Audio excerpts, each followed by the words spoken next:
안녕하세요, 김호준입니다. 제발 안 왔으면 좋겠다. 자유한국당은 북한 선수단의 평창올림픽 참가는 최소화하고 예술단 공연은 아예 반대합니다. 공연을 통해 북한의 체제 선전이 된다는 거죠. 단일팀 역시 반대 사안을 IOC에 보냈습니다. 평창올림픽 남북 단일팀 추진 합의, 여야는 특별법 제정을 통해 평화올림픽이 될 수 있도록 남북한 단일팀 구성 및 공동훈련 조성을 함께 노력한다. 2011년 8월자 기사입니다. 당시 여당 한나라당은 현재 자신들이 반대하는 모든 내용을 먼저 제안했었죠. 단일팀도 마찬가지입니다. 여야 여성 국회의원들은 평화올림픽을 위한 북한 선수단 참가를 촉구하며 올림픽 조직위원장에게 공개 서한을 보냈었습니다. 이 명단에는 자유한국당 의원들도 당연히 포함돼 있죠. 불과 한 달 전입니다. 북한 체제 선전 때문에 안 된다는 말은 더 웃깁니다. 남한에서 열리는 올림픽 자체가 북한 전역에 중계되는 게 서울, 강릉 두 곳의 북한 공연과는 비교도 할 수 없는 남한의 체제 선전 아닙니까? 김원준 생각이었습니다. 시사일의 김은지입니다. 네. 월요일인데 컨디션 어때요? 네. 네, 안 좋습니다. 네. 예, 좋도록 노력하겠습니다. 좋도록 노력하겠습니다. 어떠신가요? 저는 항상 안 좋습니다. 아침에는. 예. 이 장단기 기억 상실. 예, 이거는 정치권에 원래 만연해 있는 질환입니다. 네. 본인들이 주장했던 거, 예, 바로바로 뒤집는 게 특기예요, 특기. 예, 다시 발동됐습니다. 자유한국당이 북한 관련해가지고 남북 단일팀 추진 혹은 뭐 특별법 제정 또는 올림픽 조직위에 북한 선수단 참가 촉구 이거 다 했던 거예요. 예. 근데 이제 온다고 하니까 체제 선전이라고. 체제 선전이라는 말이 제일 웃깁니다, 저는. 예. 공연 몇 개 하고 올림픽 자체를 비교해 보면 북한은 한 번도 주최한 적이 없는 올림픽을 남한이 하게 동계도 하는 거 아닙니까? 예. 이것보다 더 체제의 우월성을 과시할 수 있는 체제 선전이 어디 있나요?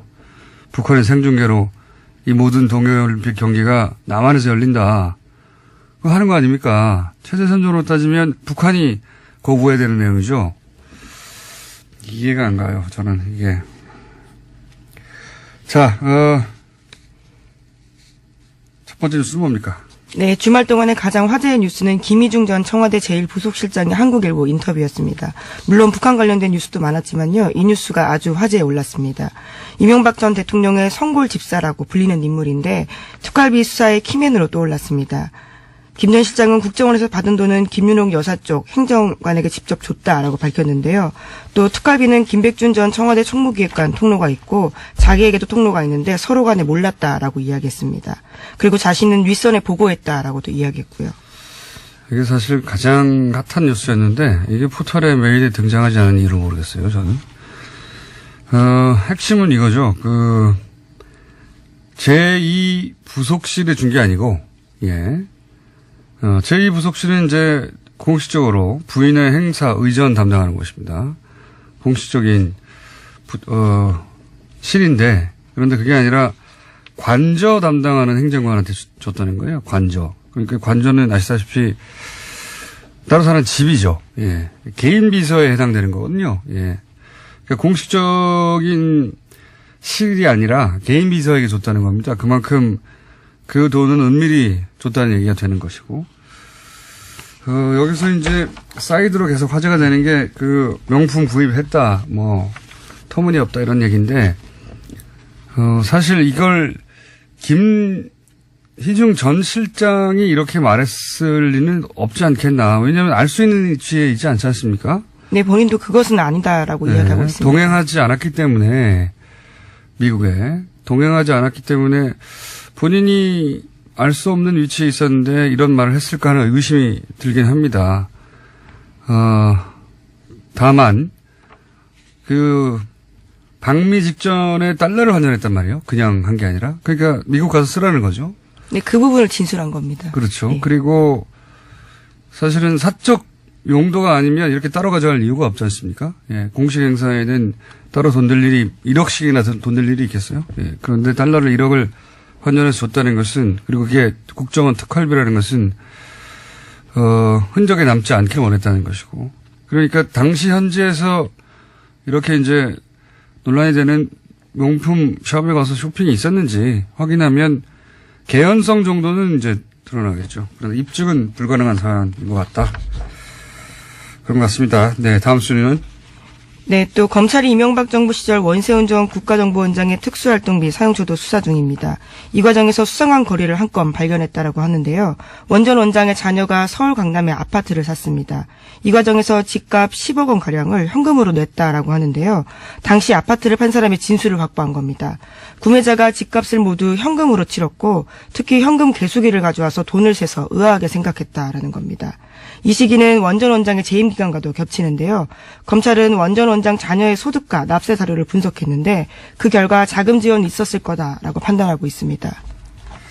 이건 진짜 매우 각별하게 의심되는 상황이죠. 예. 10억을 현금으로 가져가려면 트렁크에 들고 와야 되는데. 네, 심지어 개수기까지 가지고 왔다라고 합니다. 일반인이. 네. 누가 이렇게 합니까? 이건 말이 안 되는 상황이죠. 예.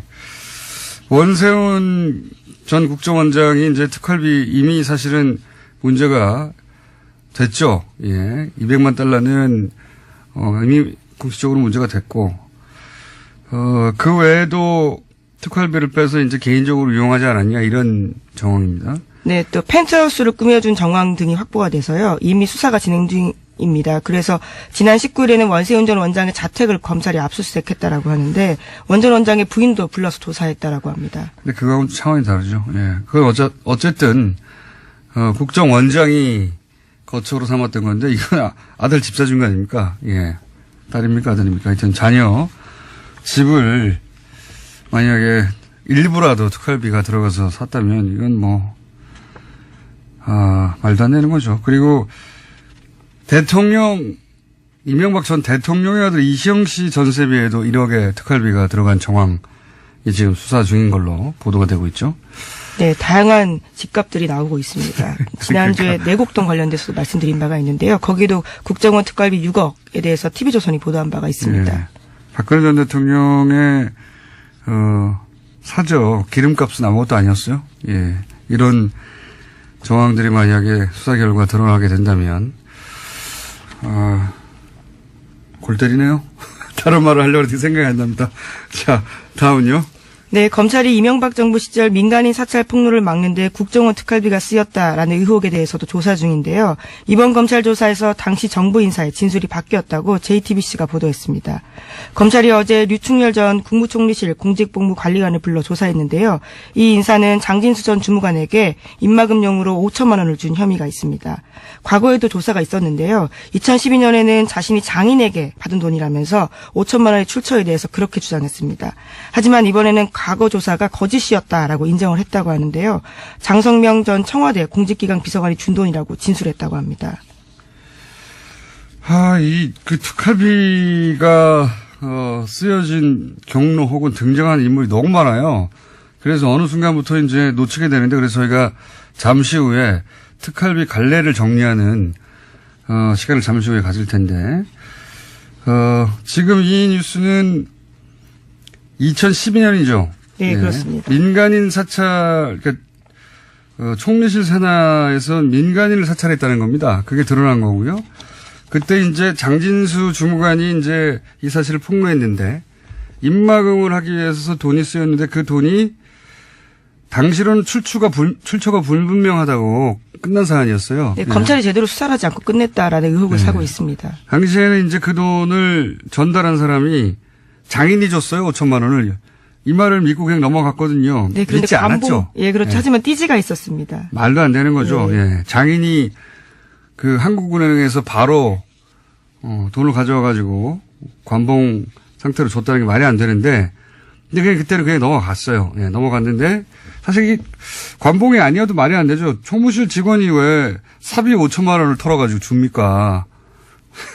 말도 안 되는 건데 그때는 그냥 넘어갔습니다. 근데 지금 이게 이제 돈이 대체 특활비는 맞는데 어떤 경로를 통해서 흘러왔는지를 지금 수사하는 과정에서 그때 당시에는 부인했던 사람들이 다시 불려 나오고 있는 겁니다. 네. 네, 이미 구속되기도 했는데요. 김진모 전 민전 2위 비서관 같은 경우에는 국정원 5천만 원 민간인 사찰 관련자에게 줬다라고 이야기하고 있습니다.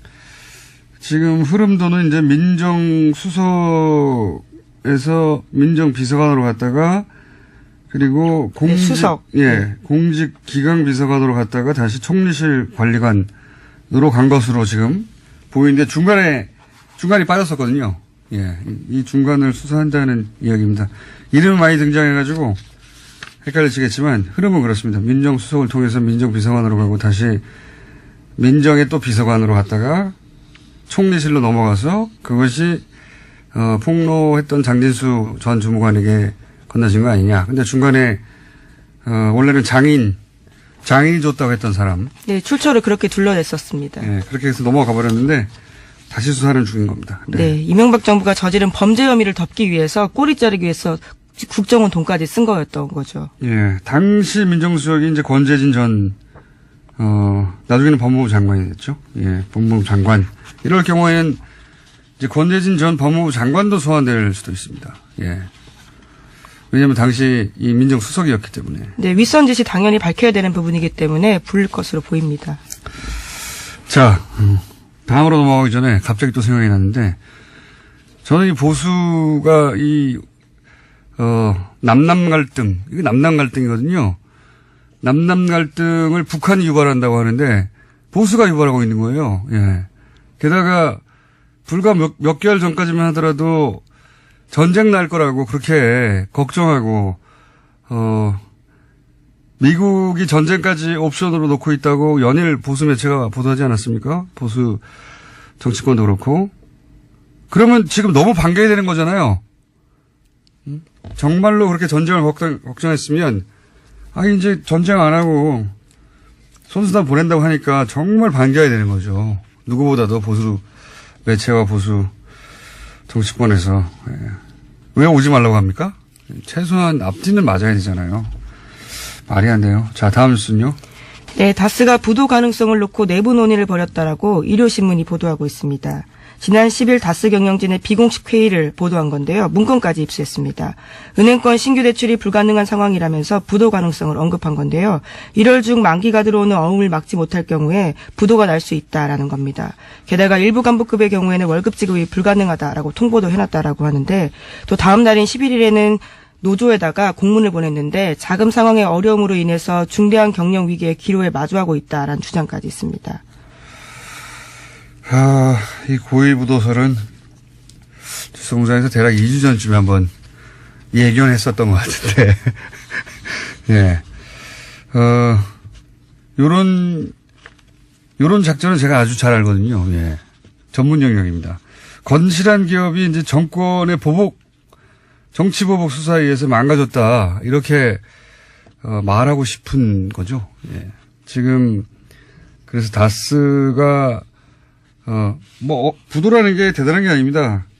어음을 그냥 결제 안 하면 부도가 나는 거예요. 예. 통상은, 부도가 나지 않기 위해서 노력하지만 고의 부도를 낼 때도 있거든요. 예, 여러 가지 목적으로. 회사가 매출이 없다든가 또는 정말로 경영이 어려워서 부도 난 경우도 있는데, 다스는 지금 그런 상황은 아닌데, 어음 결제만 안 해버리면 은행에 어음 결정 안 하면 부도가 나는 상황이기 때문에 그런 상황으로 갈 수도 있다. 예. 굉장히 의도된 경영난이거나 과장된 거다라는 이야기가 나오고 있습니다. 왜냐면은 지금 현대에서 갑자기 물량이 떨어졌다든가 자동차 경기가 나빠졌다든가 그런 게 아니거든요. 지금. 예. 2주 전에 예견했던 뉴스가 2주 후에 나오는 예언 뉴스 공장입니다. 또 이 뉴스에서도 눈에 띄는 부분들이 있는데요. 다스 본사가 압수수색 당시에 다스 해외법인을 총괄하는 홍아무개 부장의 컴퓨터 하드디스크가 압수되지 않았다라고 합니다. 또 국내 협력사 관리 총괄하는 박아무개 구매실장, 인사노무실의 한 아무개 실장 이사의 하드디스크도 제출되지 않아서요. 걱정스러운 목소리를 담고 있습니다. 그렇군요. 예. 이런 보도가 있는 만큼 또 추가 수사가 이루어지겠죠. 자, 고의부도 가능성, 2주 전쯤 얘기했는데, 예, 그런 뉴스가 하나 나왔습니다. 자, 다음 뉴스는요? 네, 더불어민주당 박범계 의원이 2016년에 녹음된 다스 이상은 회장의 아들 이동영 씨의 발언을 공개했습니다. 녹취록에 따르면 이동영 씨는 해고된 다스 직원에게 나도 어디 갈 데가 없다. 아버지도 여기서 월급 받고 있지라고 이야기를 합니다. 이상은 회장이 소위 바지 회장임을 인정하는 발언들을 하고 있는 건데요. 또 다스가 거래업체에서 받은 리베이트가 이명박 전 대통령에게 전달됐다라는 의혹도 담겨 있습니다.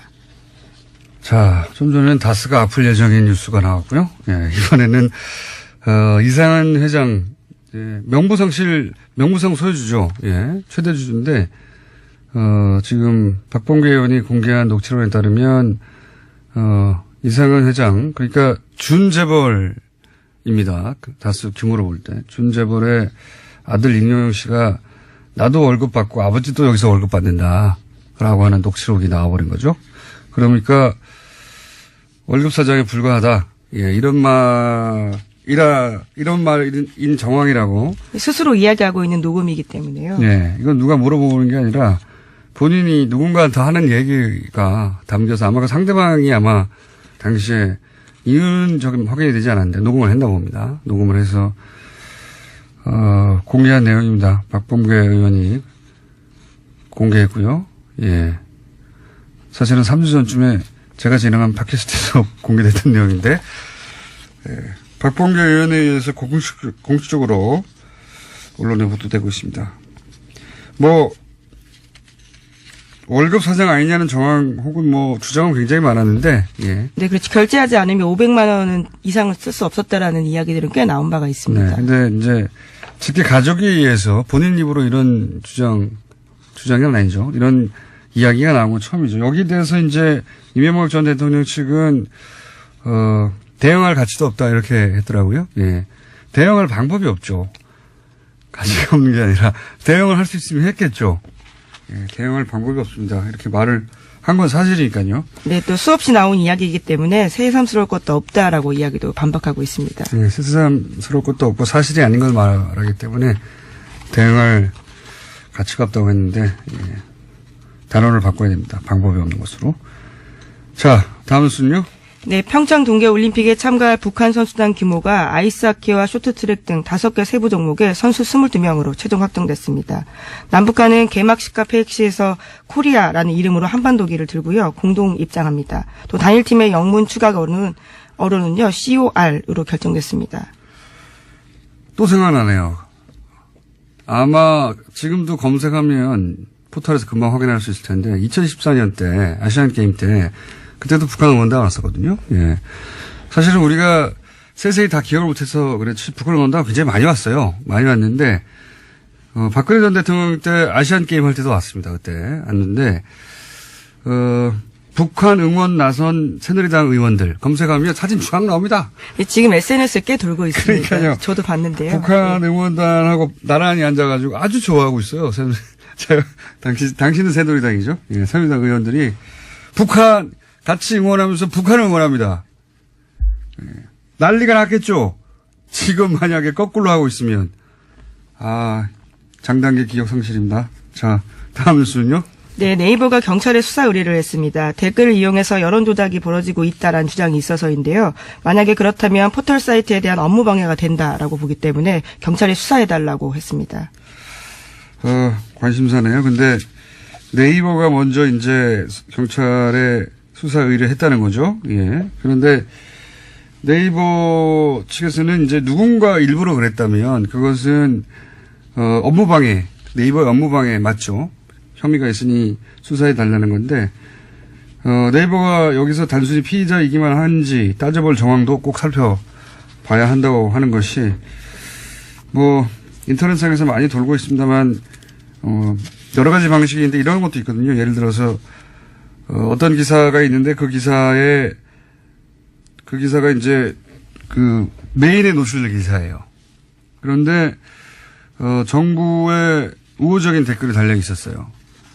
근데 1보, 2보 이런 식으로 기사가 바뀌지 않습니까? 판갈이. 똑같은 내용의 기사인데 이제 2보가 됐는데 짧은 시간 내에 정반대로 부정적인 댓글이 많아요. 그런데 1보, 2보 내용은 하나도 바뀐 게 없어요. 그럼 일보가 그냥 걸려 있으면 되는데 2보로 바꾼다. 부정적인 댓글이 많아 있는. 이런 식의 이제 의혹이 있습니다. 물론 네이버에서는 당연히 1보에서 2보로 바뀌었으니 판결을 했다고 할 수도 있고, 예. 근데 똑같은 내용이기 때문에 기사가 한 토시 하나 틀리지 않고, 똑같은 기사를 2보로 바꾼 다음에 부정적인 댓글이 많은 기사를 노출한 거 아니냐, 이런 의혹도 있죠. 네, 따져볼 근데 게 그 많을 것 부분까지 같습니다. 이번 경찰 수사에 포함될지는 모르겠습니다. 그러니까요. 자, 오늘 여기까지 해야 될 것 같습니다. 자, 단기 기억 상실은 이번 가려가 필요하다. 예, 걱정된다. 시사인의 김은지였습니다. 감사합니다. 최근 특활비 관련한 기사 엄청나게 많이 나옵니다. 그런데 사건도 복잡하고 이름도 많이 등장하고, 예, 인물들의 직책도 많고 해서 오늘 이 특활비 관련해서 정리하는 시간을 잠깐 가져보려고 합니다. 한겨레 21의 밉상 하영 기자. 네, 안녕하세요. 한겨레 21 하영 기자입니다. 본인이 스스로 얘기하죠. 한겨레 21의 밉상 하영입니다. 이렇게. 다시 한번 소개해 보세요. 예. 저희 아버지 어머니가 듣고 계십니다. 저도 귀한 자식이어서. 자, 밉상 하영 기자. 자, 특활비 관련해서 네. 너무 많아요. 양상이. 예. 그 전개 양상이. 그렇죠. 그리고 이름도 외우기 힘든데 이름이 많아서. 이름은 중요하지 않습니다. 예. 예. 그러니까 제 말이 그 예. 말인데. 네. 게다가 직책도 워낙 길잖아요. 이런 게. 네. 그러니까 어느 순간 포기하게 됩니다. 뉴스 따라가기를. 예. 그러니까 이제 큰 갈래를 좀 잡아보죠. 예. 두 가지, 그러니까 투 트랙으로 좀 정리를 했으면 좋겠는데요. 그게. 예. 하나는 청와대 안에서 누군가의 살림살이, 예. 사적 용처를 위한 예. 살림돈 이 정도, 살림돈 이 정도. 사적 유용. 예. 사적 유용. 예. 사적 유용 갈래가 하나 있다. 하나가 있고 예, 또 하나는 또 하나가 급할 때 쓰는 급전. 급전 갈래. 예, 급전 갈래가 있다. 급전 갈래가. 이 갈래가 최근에 튀어나온 민간인 사찰 갈래입니다.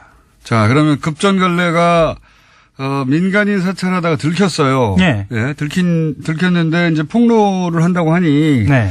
입막음을 해야 된다. 네, 거기부터 가볼까요? 예. 그거부터 한번 가보죠.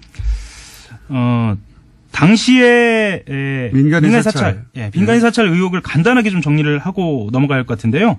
그 국무총리실 산하에 공직지원윤리관실이라는 조직을 두고요. 경찰이나 사정기관에서 파견을 받아서 예. 민간인을 포함한 민간인 사찰이라고 민간인만 사찰한 거 아닙니다. 예. 당시 한나라 민간인도 사찰했다. 그렇죠. 민간인 도사찰 사건입니다. 예.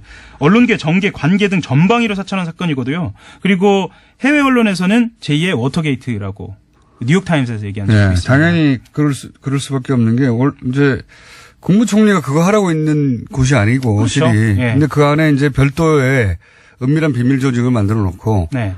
거기서 이제 자신들이 찍은 네. 네, 공직자건 공직자가 아니건 간에 자신들이 찍은 사람을 계속 추적해서 사찰한 거죠. 예.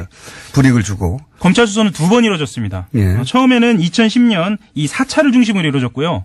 2012년에 재판 과정에서 증거인멸 과정이 있었다라는 폭로로 예. 그 장진수 전 주무관이죠.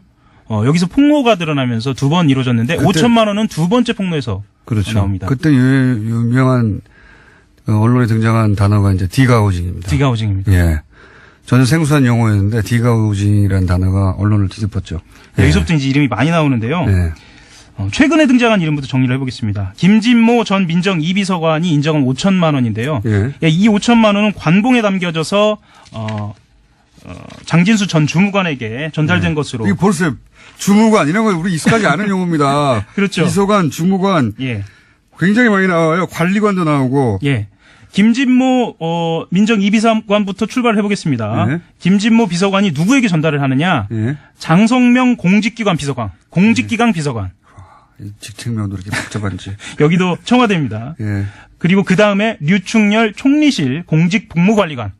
이거 어떻게 외워요? 그렇죠. 복무관리관, 네. 기강비서관, 예. 여기서 유충렬 관리관이 장진수 주무관에게 준 겁니다. 전 주무관에게. 예. 곳에 비서관, 관리관, 주무관 이렇게 복잡합니다. 그 앞에 또 이름 대어야 되죠? 그렇죠. 게다가 앞에 거는 민정이고 뒤에 건 총리실 산하예요. 예.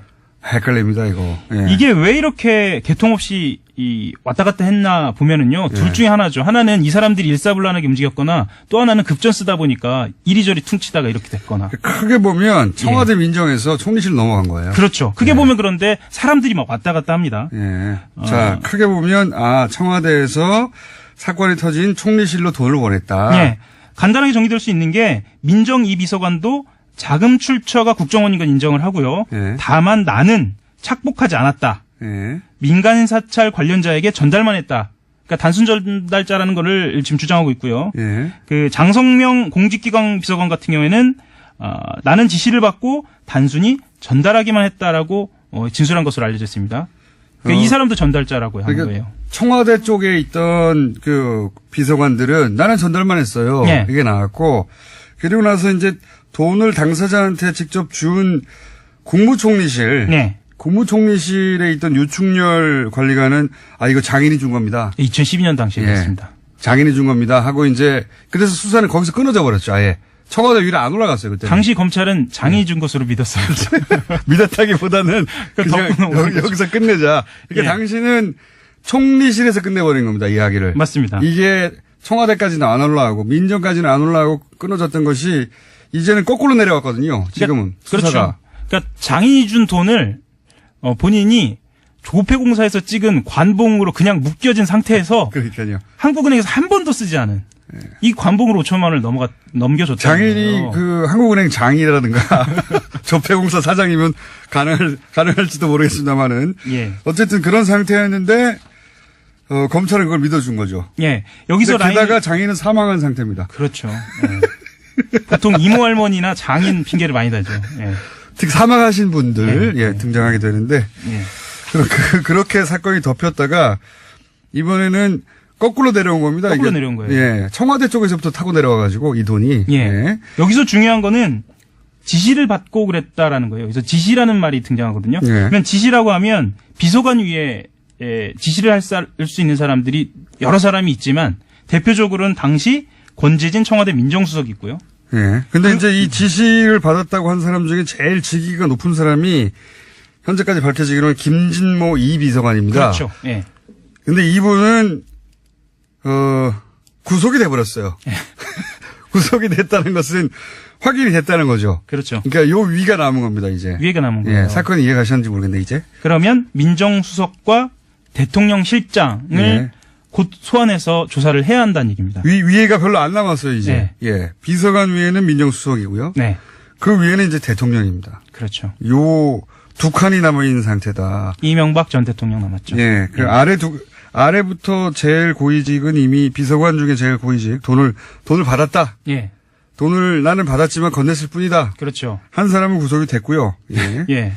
그리고 그 밑에 이제 이전에는 인정하지 않았던 사람 한 사람 남았고 네. 또 한 사람은 돈은 줬는데 곧 장애인이라고 했던 사람 남은 겁니다. 그렇죠. 네. 민간인 사찰에서 5천만 원 관복이 중요한 이유가 이 청와대 라인만이 아니라 국정원 라인으로 타고 올라갈 수 있는 거예요. 그렇죠. 그러니까 말하자면 김진모 민정 2비서관이 구속된. 네. 구속된 국정원으로부터 받았다라고 하면 등장하는 사람이 모경만 당시 국정원 기조실장이거든요. 예. 모경만 당시 국정원 기조실장은 아주 대표적인 서울시 멤버입니다.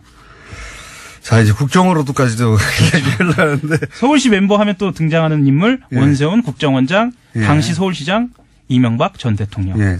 이렇게 원세훈 원장은 또 인정을 했어요. 그렇죠. 요 돈은. 예. 예. 그러니까 국정원에서 타고 내려온 나이는 다 끝났습니다. 끝났습니다. 예. 거기는 원장도 인정을 했고 그 돈을 그렇죠. 전달한 사람도 인정을 했고 그리고 청와대에서 민정 라인도 비서관과 비서관 아래 다 인정이 됐어요. 아니, 그렇죠. 한 사람 빠져 있죠.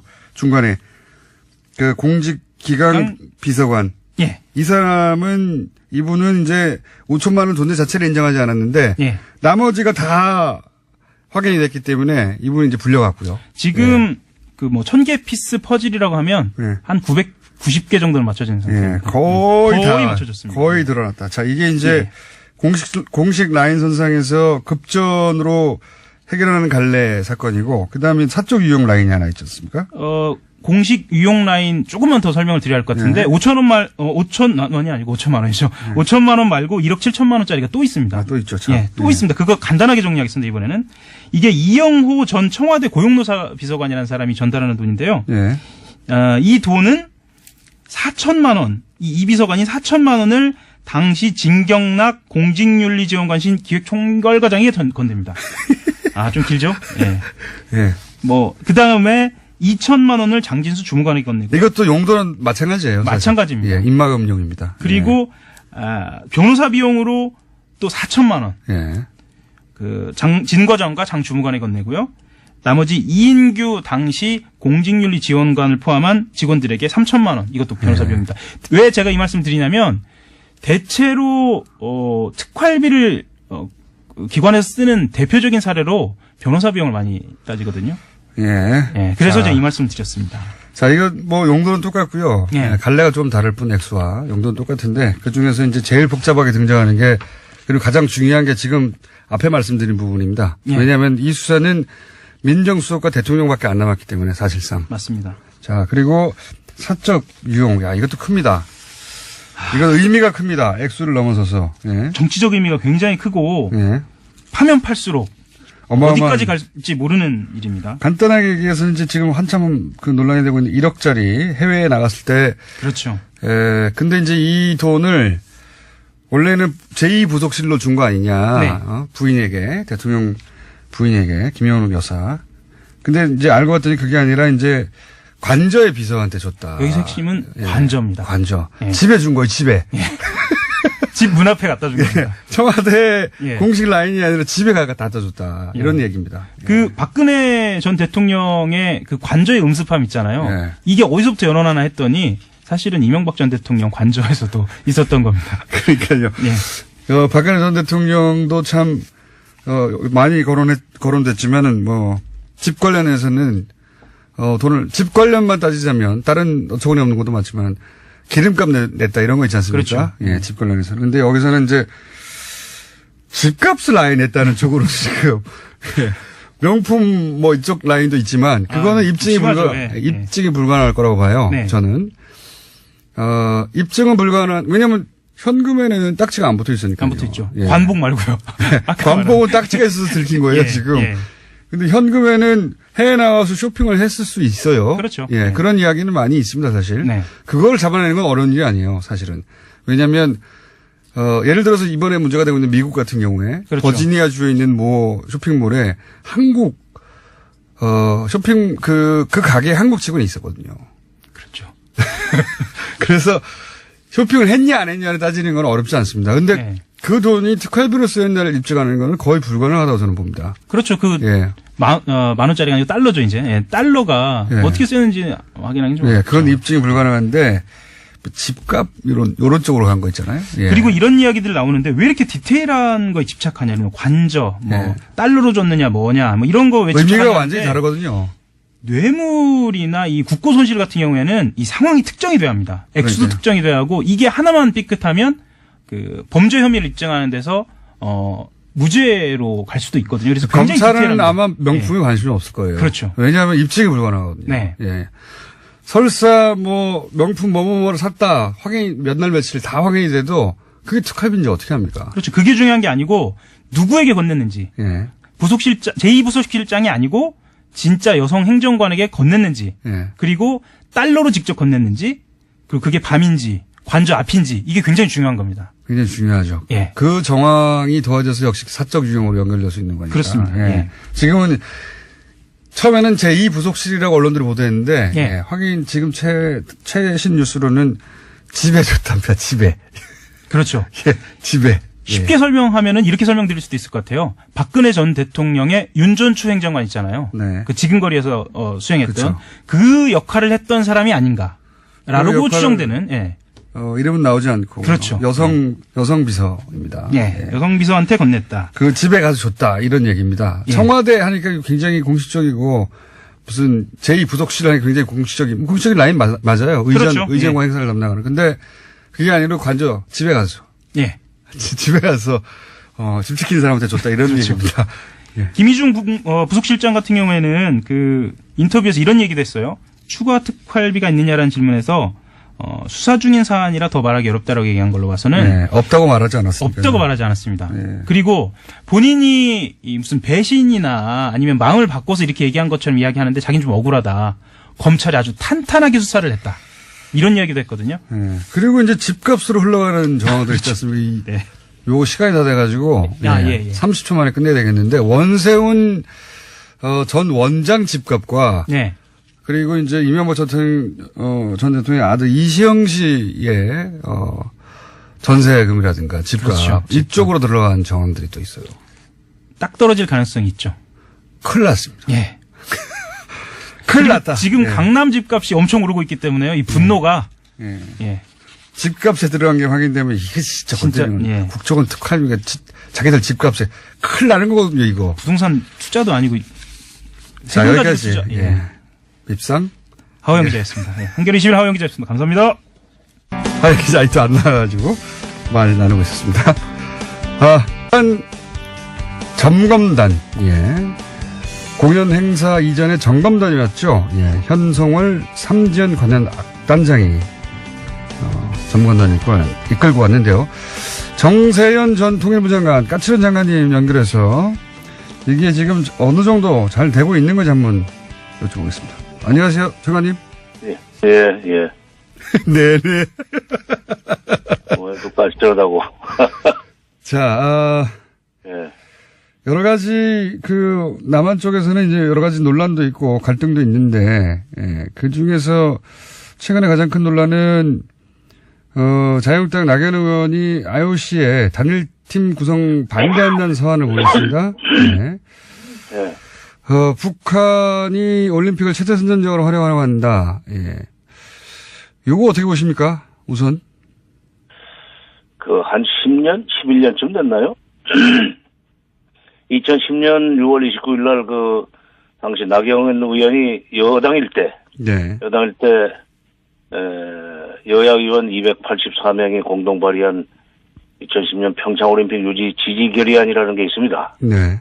거기 보면은 결의안 2항에 세계 유일의 분단국인 대한민국의 평창에서 동계올림픽이 개최될 경우 동북아 평화와 인류 공동 발전에 공동 번영에 크게 기여할 것이다. 예. 뭐 이런 얘기를 했어요. 예. 그런 구절이 들어가 있어요. 여기 지금 그다음에 또 미안합니다 이거 2011년 12월 29일 날 국회에서 통과된 평창 올림픽 특별법 지원 특별법에 보면은 거기 85조 2항에 남북 단일팀 구성 등의 합의가 이루어지면 지방자치단체와 정부는 행정적, 재정적 지원을 할 수 있다. 이렇게 규정이 되어 있어요. 한나라당이 그때 당시 추진한 겁니다. 그렇죠. 한나라당이 여당일 때. 예. 그렇기 때문에 지금 이명박 대통령도 다스 문제 관련해서 지금 평창올림픽 내가 유치했는데 나를 이렇게 어렵게 할 수 있느냐는 얘기 할 정도로 지금 평창올림픽 유치 관련해서 당시 여당이 발의안도, 지지 결의안도 내고 특별법. 지원 법안도 예. 만들었는데, 특별법도 만들었는데, 예. 여기 보면은 이게 북한 체제 선전에 기여한다는 얘기가 없어요. 세계 유일의 분단국인 한국에서 이게 열리면 동북아 평화와 인류 공동 번영에 기여할 것이다. 이렇게 얘기를 했고 단일팀이 되면은 행정적인 지원을 정부가 해야 된다. 예, 재정적 지원까지 해야 된다는 얘기를 했는데 왜 지금 이제 와서 이러는지 모르겠어요. 양반들 무슨 기억 상실증에 걸렸나? 아니, 그러니까 지금은 법대로 하는 거고요. 그 법이 네. 바로 지금 반대하고 있는 자유한국당의 전신인 한나라당 때 자신들이 만든 겁니다. 그렇죠. 예, 그 법에 의해서 지금 진행되고 있는데 지금은 아니 어쨌든 불과 지금 10년도 안 된 일을 이렇게 잊어버리면 어떡해요? 자, 이건 어떻습니까? 지금 현송월 단장이 와서 점검하고 있고, 그리고 경의선 육로로 오고, 마식령 스키장 둘러보고 하고 있는데, 이게, 남북 관계에서 어떤 의미가 있는 겁니까? 2002년 9월부터 2005년까지 해가지고, 경의선 철도도로, 동해선 철도도로를 연결을 해놨습니다. 예. 그리고 2005년 10월 25일 날 당시 미 국무부 장관이었던 콜린 파월 장관이 서울에 와가지고 기자들하고 인터뷰를 하면서 이런 얘기를 했어요. 내가 인공위성 사진을 통해서 보니까 한반도의 그 가운데를 가로지르는 철조망, 비무장지대를 뚫고 남북으로 두 갈래의 피스 익스프레스웨이가 연결되어 있더라. 동해선, 서해선을 얘기하는 겁니다. 네.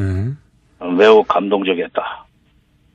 왜냐하면 그 콜린 파월 국무장관은 당시 국무장관은 이걸 피스 익스프레스웨이라고 그랬어요. 그러니까 그 뒤에 이것이 개성공단 출퇴근로, 금강산 관광로로 쓰였었는데 이제 서해선은 지금 개성공단 막힌 지 2년 조금 못된 시간에 뚫리게 됐고 다시 예. 동해선은 평창 쪽으로 해서 금강산하고 마식령 스키장 우리 선수들이 가잖아요. 그거는 지금 금강산 관광 중단된 지 지금 8년 조금 안 되네요. 한 7년 조금 지난 뒤에 다시 뚫렸죠. 그러니까 다시 지금 콜린 파월 장관은 피스 익스프레스웨이라고 그랬지만 그 당시에 통일부나 또 정부에서는 이건 민족의 혈맥이라고 그랬습니다. 이게 다시 피가 통하는 이 시작하는 의미가 있는 거죠. 현송을 한 사람이 내려오는 것이 중요한 것이 아니라 정검단이 내려오고 나중에 이제 공연단도 그리 올 거고 뭐 선수단들도 올 거고 응원단도 오고 그럴 거 아닙니까? 그다음에 또 동해선 쪽으로는 우리 선수들이 북쪽으로 올라가서 훈련하고 오고 다시 이렇게 자꾸 접촉이 많아지면 남북 간의 그 화해 협력의 분위기가 고조되고 그것이 한반도 긴장 완화에 하게 되는 거죠. 알겠습니다. 그런 겁니다. 예. 자, 지금 오늘 시간이 좀 짧아서 앞으로도 지금 연결할 테니 시간 좀 짧게 잡았습니다. 지금 현재 남북대화가 총평을 좀 해주십시오. 남북대화 관련한 진행들이 지금 잘 되고 있습니까? 어떻습니까? 전문가 보시기에?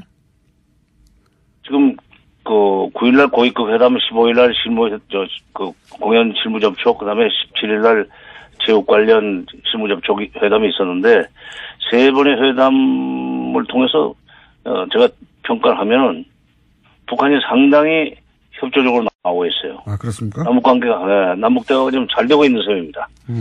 그리고 또 이게 평창 올림픽이 끝나면은 또 해야 될 회담들이 많이 있어요. 군사회담도 해야 그렇죠. 되고, 적시자 회담도 해야 되고, 또 고위급 회담도 또 하기로 했으니까. 예. 근데 중요한 것은 지금, 트럼프 대통령이 4일날 문 대통령하고 통화를 하면서 100% 지지한다고 했고, 남북대화를. 10일날 통화에서는 남북대화가 계속되는 한 미국의 대북 군사적 행동은 없다는 것을 그들에게 알려주라. 이렇게 했단 말이에요. 그러니까 이 남북대화를 지금 우리가 잘 해야만 되지만 북한도 그걸 알고 있기 때문에 회담 분위기 깨는 그런 행동 해가지고 미국의 군사적 행동이 거론되기 시작하면은 그 북한이 좋을 게 없습니다. 여러 가지 부담이 많지. 그러니까 지금 회담 지금까지는 잘 됐고 앞으로도 잘 될 수 있는 여건은 미국이 지금 만들어 준 거예요. 그렇기 때문에 뭐 자기 공로라고 얘기해달라고 그랬다는 얘기도 나오는데 어쨌건 미국이 도와주고 있고 문 대통령이 주도했고 그다음에 김정은 위원장이 적극적으로 협조함으로써 남북회담은 잘 되고 있습니다. 워싱턴 포스트 동경지국장은 딴소리를 했던데 운전자는 김정일이고 조수석에 문 대통령이 있고 트럼프 대통령은 뒤에 있다는 얘기를 하던데 좀 잘못된 거죠. 알겠습니다. 여기까지 하고요. 또 한 번 모시겠습니다. 감사합니다. 예. 네, 지금까지 정세현 전 통일부 장관이었습니다. 덩치 대담입니다. 네. 3주 전에 했던가요? 네, 반응이 꽤 좋았습니다. 박시영 윈즈코리아 부대표 나오셨습니다. 안녕하십니까? 네, 반갑습니다. 박시영입니다. 네. 배종찬 리서치 본부장님 나오셨습니다. 안녕하십니까? 네, 덩치 배종찬입니다. 덩치는 두 분 다 덩치예요. 네. 우열을 가리기 힘든 덩치. 네. 다만 헤어스타일이 극단적으로 다릅니다. 네. 박시영 부대표님은 그다지 많지 않고요. 네. 배종찬 본부장님도 많지는 않은데 위로 번쩍 써 있습니다. 헤어스타일이. 힘을 많이 주셨네요. 네, 좀 힘있게 하려고요. 네, 영상으로 보시는 분이 있다면, 예, 극명한 차이를 보실 수 있습니다. 네. 힘이 많이 들어갔다. 자. 조금 전에 잔디 인형 이렇게 꼭 이야기해달라고. 잔디 인형이요? 예. 쓰시려고 하다가 수줍게 지금 네. 잔디 인형이라고 누가 저희 작가들이 그렇게 불렀습니까? 뭐 주위에서 많이들 또 이야기를 뭐 죄송합니다. 네. 손가락을 대면 찔릴 것 같을 정도로 서 있습니다. 네. 자, 큰 이슈들 몇 가지가 과연 지방선거에 어떤 영향을 미칠 것인가 한번 큰 틀에서 한번 짚어보겠습니다. 짚어볼 큰 이슈들은 일단 국민의당과 바른정당의 합당, 그로 인한 정계 개편 과연 어떤 영향을 미칠 것인가. 그리고는 올림픽이 또 큰 게 있고요. 올림픽은 어떤 영향을 미칠까.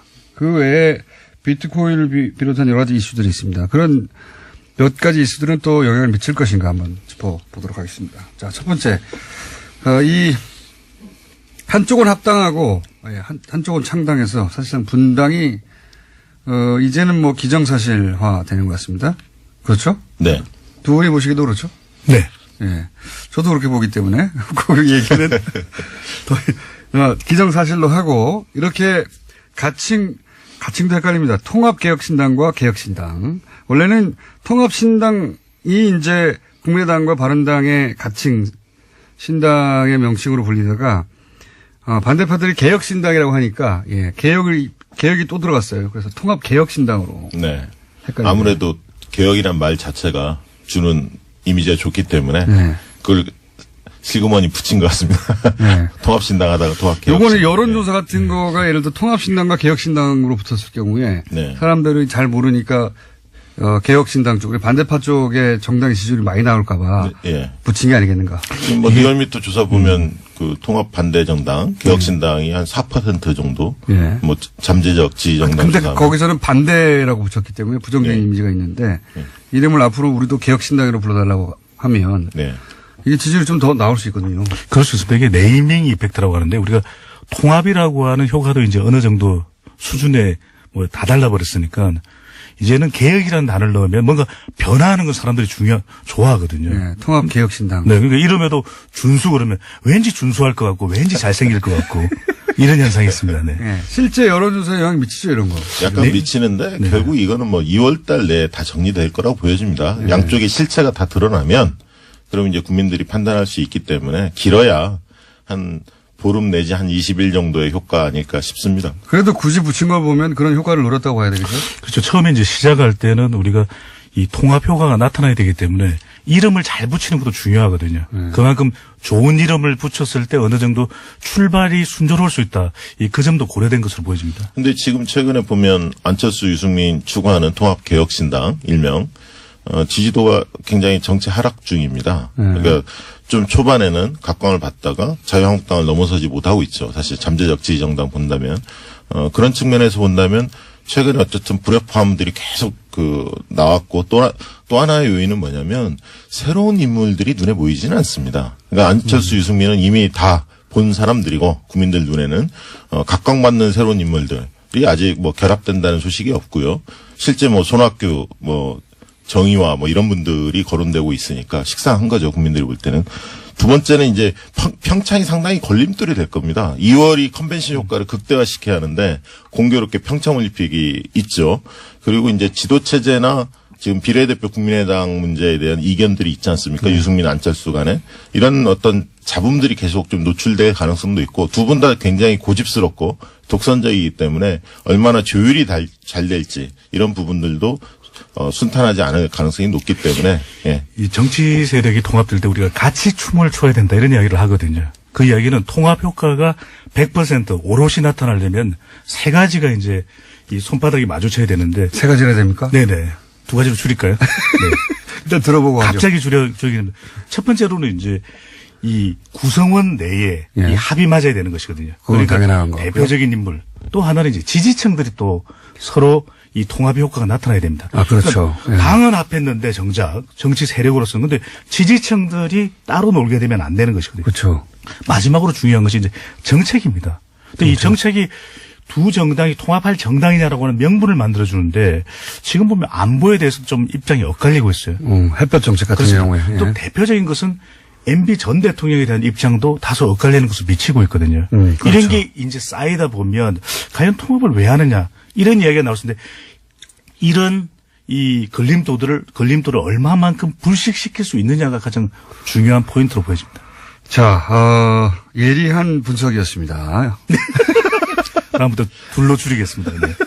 예리한 분석이었는데, 그렇다면 지금 그런 말씀을 전제로 하여, 이 통합개혁신당 일단 먼저 얘기해보죠. 서울 수도권 혹은 호남권 혹은 TK, PK, 각각 어떤 영향을 발휘할까요? 예. 실제로 본다면 결국 수도권에서 바람이 부느냐 안 부느냐. 예. 이것이 가장 중요한 잣대일 것 같은데요. 결국은 안철수 서울시장 출마설이 계속 나오지 않습니까? 네. 결국 안철수의 파괴력이 얼마나 될 것이냐가, 결국 뭐 이 정당의, 운명을 좌우질 거다. 그렇게 보는데요. 안철수 대표 최근에 이제 서울시장 여론조사 해보면, 출마할 것을 기정사실화하고 조사를 해보면 거의 한 자리 숫자이거든요. 10% 미만이나 그 정도에서 왔다 갔다 하는 정도입니다. 그거밖에 안 나옵니까, 요새? 네, 그렇게밖에 안 나옵니다.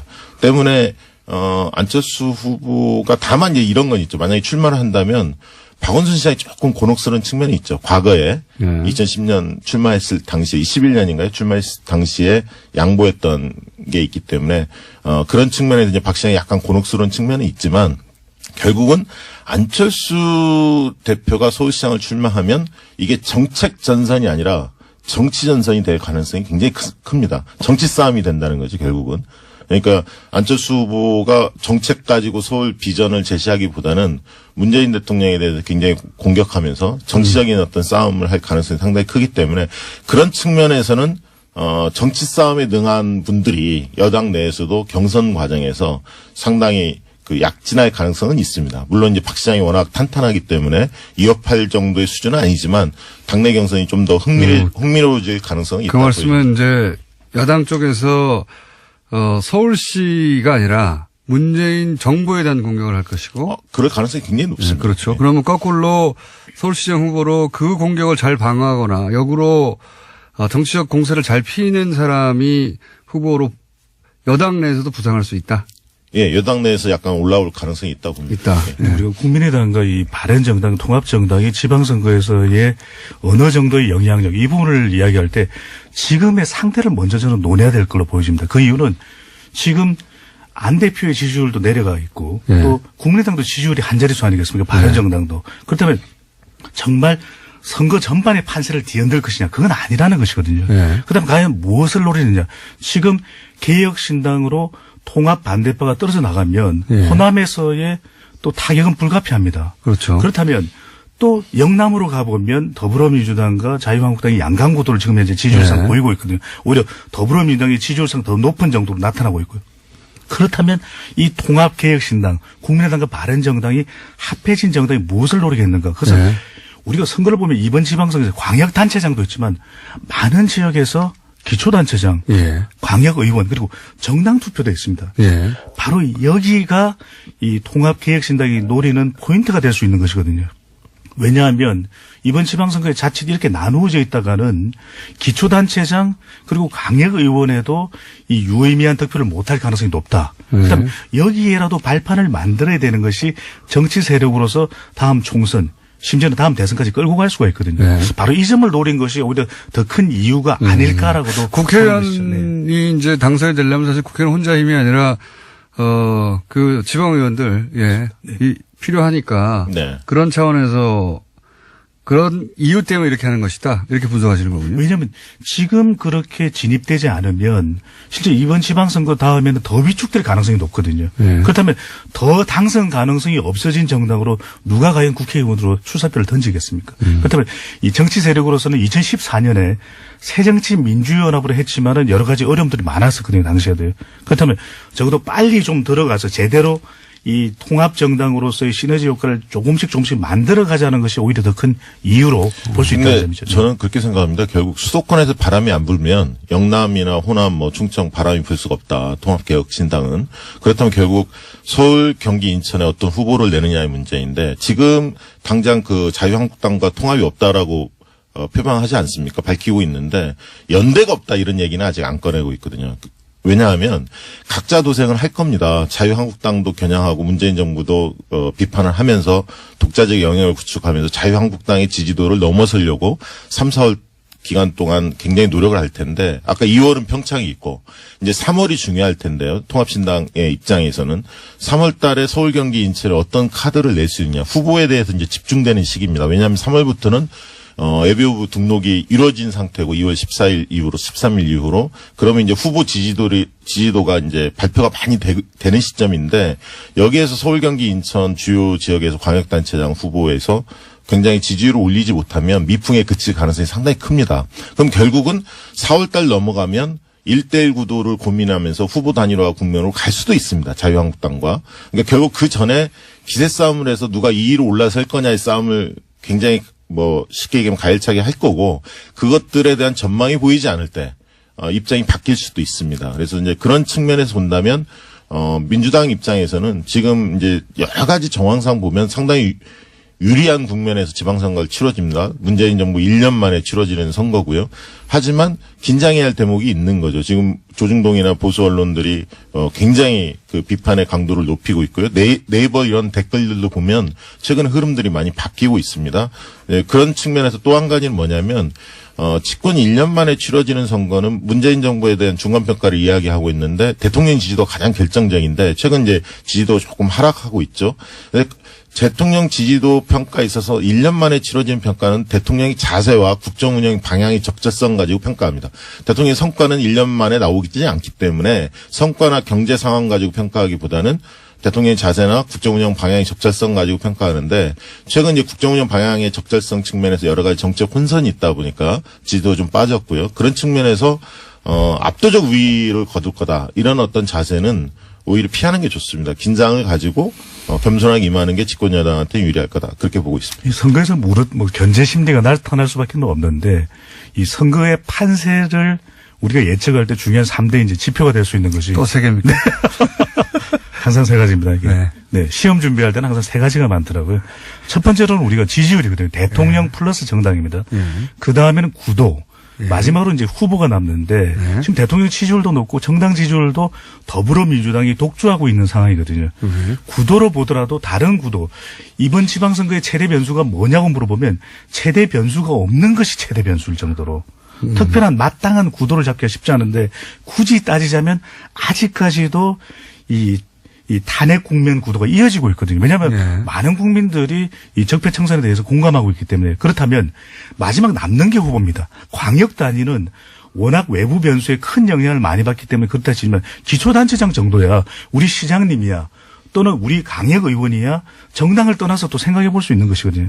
그런 점에서 저는 이 광역단체장의 변수보다도 물론 이것을 가지고서 많이 우리가 선거의 승패를 또 기준 삼기는 하지만 또 강역 의원과 기초단체장에 대해서 이 야당의 견제가 그래서 저는 이쪽에 더 초점을 맞추고 있는 것 아니냐라고 보여집니다. 저는 그 점에서 약간 생각이 다른데요. 그러니까 지금 배 본부장님은 광역단체장이 아니라 그러니까 서울시장이나 부산시장이나 이런 걸 보는 게 아니라 지방의원들을 보는 것이다.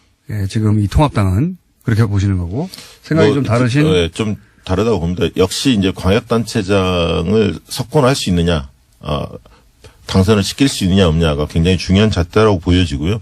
최근에 이제 저는 그런 말씀을 드리고 싶은데 이제 젊은 층, 여성, 자영업 이런 층 세 축이 약간 흔들리고 있습니다. 대통령 지지도로 보면 젊은 층 같은 경우는 비트코인 문제도 있고 단일팀 문제도 있고 여성 같은 경우도 단일팀 문제와 교육 문제 그리고 자영업은 최저임금으로 약간 흔들리고 있습니다. 그래서 결국은 다음 그 지방선거에서 민생전선, 정책전선에 있어서 쉽게 얘기하면 야당이 상당히 이 문제를 가지고 집요하게 공격할 가능성이 상당히 크다. 물론 이제 정치전선에서는 말씀하신 배 본부장님 말씀하신 대로 적폐청산에 대한 구도가 여전히 유지되고 있고 지방분권, 자치분권에 대한 개헌도 여당이 유리한 국면입니다. 지방분권하면 지역이 좋아지기 때문에 이런 긍정적인 측면이 있지만 민생전선에서 어떻게 잘 방어할 거냐. 저는 이제 그런 측면에서 오히려 민선 6기의 성과들이 상당히 있습니다. 그러니까 집권 여당 소속의 광역단체장이나 기초단체장이 일을 잘했다. 이런 평가 상당히 많거든요.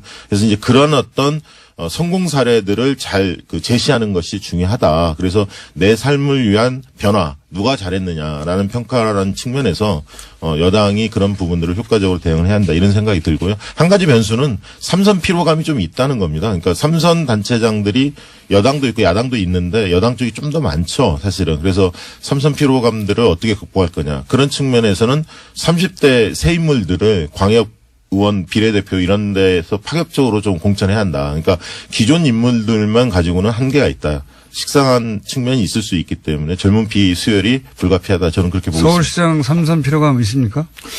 글쎄요, 저는 이게 삼선 피로감이라는 게 물론 이제 정치적으로는 있을 수 있는데 한편으로는 또 객관적으로는 얼마만큼 잘했느냐. 우리가 뭐 삼선이라고 해서 다 싫어하는 건 아니거든요. 삼선 짬뽕도 있고 삼선 짜장면도 있지 않습니까? 그러니까 이게 용어상으로 우리가 무리수. 죄송합니다. 이게 아니 근데 저는 그 이야기를 꼭 하고 싶은 것이 당사자로서는 굉장히 억울할 수 있는 부분이거든요. 왜냐하면 잘했고 성과를 냈으면 그만큼 또 평가를 받는 부분인데 그냥 단지 삼선이라는 이유로 피로감을 느낀다라고 바로 연결시키는 건 조금 오히려 이게 저는 무리가 있다고 보여지고 있는데. 익숙하고 안정감을 느낀다고 말할 수도 있지 않나요? 그렇습니다. 그러니까 삼선 피로감은 일부분 있습니다. 없는 건 아닌데 이것을 극복할 만한 더 긍정적인 요소를 주면 되는 거죠. 그게 이제 과제인 거죠. 사실. 근데 여기서 더 중요한 건 우리가 선거를 쭉 치러보면 막연히 유권자들은 잘 모르다 보면은 교체 의향은 굉장히 큽니다. 심지어는 재선하려고 하는 단체장에 대해서도 뭐 바꿔보지 뭐. 그러니까 바꾸자는 이 심리가 훨씬 더 크거든요. 유지하자는 심리보다. 저는 통상은. 네. 그 부분도 저는 조금 바꿀 필요가 있는 것이 정말 잘했다면 잘한 것에 대한 평가는 해줄 필요가 반드시 있어 보입니다. 대법원장님이 여기가 이제 서울시에 사는 방송이라는 걸 염두에 두고 하시네요. 전혀 아닙니다. 전혀 아닙니다. 전혀 아닙니다. 아니, 저는 뭐 박원순 시장만 그 얘기한 게 아니라 삼선 사실 기초단체장도 꽤 있습니다. 사실 광역단체장뿐만 아니라 이제 그런 부분들을 효과적으로 관리해야 한다는 거고 여당 입장에서는 경쟁이 굉장히 치열한 곳에서는 경선 관리가 중요한 거고요. 친문, 비문 뭐 이런 관리가 중요해요. 경선이 치열하지 않을 것 같은 영남에서 오히려 경선 흥행이 중요합니다. 그래서 두 가지 측면을 나누어서 잘 관리할 필요가 있다. 제가 보기에는 박시영 부대표는 삼선 짬뽕, 삼선 짜장면은 안 좋아하시고 비트코인을 좋아하시는 거예요. 우리 더 큰 문제고요. 그러면 호남권에서는 지금 이제 반대파들이 상당하려고 하는 개혁 신당이 아무래도 그 통합 신당보다는 더 파일을 가져갈 것이다. 이렇게 예상하십니까? 근데 여기서 중요한 게 호남권에서는 예. 통합개혁신당, 국민 플러스 발언, 또 이 통합 반대파인 이 또 개혁신당이지만 여기서 더 중요한 게 지금 호남에서의 압도적인 지지율상의 영향력은 더불어민주당이라는 것이거든요. 그렇죠. 그러니까 이게 자칫 두 세력이 싸우는 사이에 오히려 더불어민주당의 영향력이 더 공고해져만 가는 것이 이 호남 판세다, 호남 상황일 수 있다라는 것이죠. 저는 그렇게 봅니다. 그러니까 광주는 판이 정리된 것 같고요. 더불어민주당이 압도할 것 같고요. 전남은 일부 지역과 광역단체 좀 지켜봐야 할 필요가 있습니다. 그러니까 박지원이라는 변수가 있기 때문에. 그렇지만 뭐 광주의 민심을 측정을 해보면 거의 민주당 쪽으로 쏠려 있는 것 같습니다. 현재 기준으로 예, 그렇다는 얘기죠. 근데 강주는 그게 문제일 것 같습니다. 그러니까 당내 경선을 어떻게 가져가느냐, 현 시장에 대해서 뭐 피로감보다는 뭔가 다른 명분의 후보가 나와야 되는 건 아니냐라는 그런 주장도 제기되고 있거든요. 그 부분도 얼마만큼 이게 자칫 불협화음으로 연결되지 않을까 하는 그 부분도 좀 지켜봐야 될 것 같습니다. TKPK에서 그러니까 소위 이제 영남권에서의 이 통합개혁신당과 자유한국당의 대결은 어떻습니까? 저는 영남권에서는 상당히 그 자유한국당이 더 유리할 거라고 보여집니다. 통합개혁신당이 내세울 인물들이 별로 없고요. 현실적으로 보면 거기에 이제 고령층 그 보수층들이 굉장히 탄탄합니다. 이념 보수층이 탄탄하기 때문에 이 수도권에서 아까 말씀드렸듯이 바람이 불지 않는 한 영남은 미풍일 거다. 신당은 수도권을 노려야 된다? 네. 그런 측면에서 유승민이 지난 대선에서 20대 남성층에서 상당히 인기가 있었습니다. 그러니까 결국 유승민이 당대표를 좀 고집하는 것 같고요. 당대표 했을 때 20대를 어떻게 흔들 수 있느냐. 여기에 따라서 이제 그 부분들이 이제 안철수 만약에 대표가 시장으로 나온다면 서울시장 나온다면 덕을 좀 보겠죠. 그래서 이제 서울에서 뭔가의 바람을 일으키지 못하면 저는 뭐 영남은 택도 없다 그렇게 보고 있습니다. 통합개혁신당도 아까도 말씀드렸지만 현실적인 어려움은 당장 인물을 나뉘거든요. 그러니까 지난 대선을 보더라도 안철수 국민의당 대표가 뭐 상당히 보수 쪽에도 이 득표력이 있는 것으로 알려지기는 했지만 당장 내세울 만한 인물이 없고 지금 우리 정치에서 유권자들의 또 박해진 성향은 검증된 인물을 원한다는 것입니다. 상당히 행정 능력을 갖춘 사람이 국민의당 그러니까 통합개혁신당 국민 플러스 발언으로 나와야 되는데 과연 나올 인물이 없다라고 하는 것. 이 점이 큰 또 문제이기 때문에 양당이 일단 다 훑어갔나요? 민주당과 자유한국당에? 그런 인물들 자체를 충분히 내에서 자체적으로 확보하지를 못하고 있는 거죠. 그러다 그래서 보면 영남권에서 영향권이 예, 아까 제한된다. 말씀드렸던 대로 영남권 쪽도 오히려 기초단체장이나 강력의원 쪽에 더 초점을 맞출 가능성이 높아 보인다는 설명을 드린 것이죠. 그러면은 신당이 광역단체장에서 당선 가능한 지역은 없다고 보십니까? 현재 기준으로는? 물론 제주도에 원희룡 지사가 어떻게 선택을 하느냐의 문제가 있겠죠. 원희룡 지사. 예, 네. 거치 문제가 있을 것 같고 그거 외에는 저는 별로 거의 없어 보입니다. 다만 이제 이런 건 있습니다. 영남에서 대통령 지지도 굉장히 영남도 높지만 지지 강도를 보면 좀 다릅니다. 그러니까 수도권과 호남에 비해서 영남의 대통령 지지층의 지지 강도는 그렇게 높지는 않습니다. 그렇기 때문에 지지도가 높기 때문에 영남도 쉽게 될 수 있을 거야라고 생각하는 만약에 여당 지지층이 있다면 그것은 착각이다고 저는 말씀드리고 싶고요. 결국 뭐 마지막 남은 가능성을 따진다면 안철수 유승민 대표가 대거 수도권에 또 출사표를 던지느냐. 그리고 이게 3파전 이상 4파전이 되게 되면 또 모르는 것이거든요. 선거라는 것이 3분의 1 이상 심지어는 가반을 넘어야만 좀 더 안정권에 들기 때문에 소위 말해서 4파전 이상이 되면서 이 대역급이라고 할 수 있는 이 안철수 유승민 대표가 정말 수도권 쪽으로 출사표를 던진다면 그리고 화력을 여기에 쏟아붓는다면 그 부분도 좀 더 서울시장 경기도지사 이 정도 나와준다면 유승민이 나올 가능성이 저는 전혀 없다고 보고요. 유승민 대표는 계속 신당의 대표를 하겠다는 거 아닙니까? 배지를 뗄 생각이 없는 거 아닙니까? 그리고 영남에서는 민주당이 선전하려면 최상위 상품을 내놔야 합니다. 광역단체장은. 저는 그렇게 보고 있습니다. 왜냐하면 이제 광역단체장은 급이 달라졌습니다. 지난번 대선 때 안희정, 이재명 이런 분들이 이재명 물론 기초단체장이지만 단체장 출신의 대선 후보급으로 발돋움하고 있거든요. 그렇기 때문에 도민들이나 시민들이 원하는 것은 최상위 상품을 내놔라 이런 측면이 있기 때문에 특히 민주당의 입장에서는 부산 경남 이런 부분에 있어서 최상위 상품을 내놓고 경선을 흥행시켜야만이 지지층의 지지 강도가 좀 낮은 것을 극복할 수 있다. 저는 그렇게 보고 있습니다. 최상의 상품을 참 이 유권자들이 알기 쉽지 않다는 것이거든요. 그렇다면 덩치가 큰 이 인물들, 인지도가 높은 덩치 큰 인사들을 좋아할 가능성이 높은데 뭐 우리를 좋아하는 건 괜찮은데 좀 더 최상의 상품인지 좀 꼼꼼히 따져봐야 될 것 같습니다. 안철수 대표의 서울시장 만약에 출마가 있다면 판세에 미칠 영향은 어떻게 보십니까? 제한적이다 아니면 흔들 수도 있다. 저는 뭐 아주 파격적이지는 않더라도 적어도 가능성을 따져볼 정도의 영향은 충분히 있을 것으로 보여집니다. 왜냐하면 자유한국당에 또 어떤 인물이 나오느냐 아직까지 미지수거든요. 그런 만큼 이 보수층을 결집할 수 있는 자유한국당 플러스 중도 또 현직인 박원순 시장이냐 아니면 또 제3의 더불어민주당 인물이냐에 따라서 그 판세가 조금 더 요동칠 가능성 여지는 있어 보입니다. 저도 안철수 후보가 만약에 서울시장 나온다면 제한적이라고 보고요. 한 20% 선일 것 같고 최대. 문제는 이제 자유한국당과 단일화할 거냐의 문제일 것 같습니다. 마지막에 그러니까 지금 광역단체장 같은 경우에 특히 자유당과 이 신당의 마지막 단일 후보 이게 변수 정도가 될 것이다 이렇게 보시면 네, 그렇게 보고 있습니다. 될까요 그렇게? 저는 단일화 시도가 쉽지 않은 것이 아까도 말씀드렸지만 선거에서 중요한 건 유권자들이 합해지느냐가 중요하거든요. 자유한국당 또 통합개혁신당이 단일화했다 하더라도 유권자들이 합해지지 않을 가능성이 높다는 것이 큰 이 걸림돌이 될 걸로 보여집니다. 자, 알겠습니다. 거기까지. 그럼 올림픽 변수 시간이 거의 없기 때문에 이 얘기를 너무 많이 했네요. 올림픽 변수는요. 올림픽은 누구한테 유리한 겁니까? 올림픽은 지금 당장은 단일팀 공동 입장 가지고 이제 논란이 좀 있었습니다만 실제로 이제 올림픽이 개최가 되고 그게 흥행이 성공을 하면 당연히 그 민주당한테 유리하죠. 지금 당장은 여러 가지 논란이 있기 때문에 그렇게 보일 뿐이지 전 나쁘지 않다고 봅니다. 다만 그것을 안보 이슈로 활용하고 있는 보수 야당의 어떤 논리가 약간 먹히고 있죠.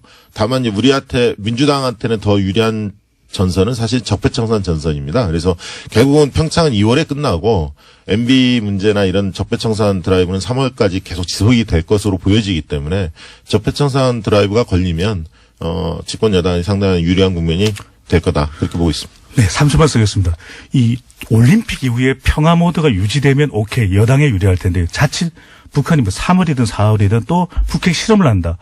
분위기가 달라질 것으로 보여집니다. 북핵 실험을 하느냐 안 하느냐에 따라 북핵 실험을 안 한다면 그냥 올림픽은 네. 계속 여당에 유리한 국면. 네. 그러니까 지금은 뭐 단일팀이니 얘기가 많지만 실제 경기가 벌어지고 이제 올림픽이 진행되면 그런 이슈는 사라질 것이다. 그렇습니다.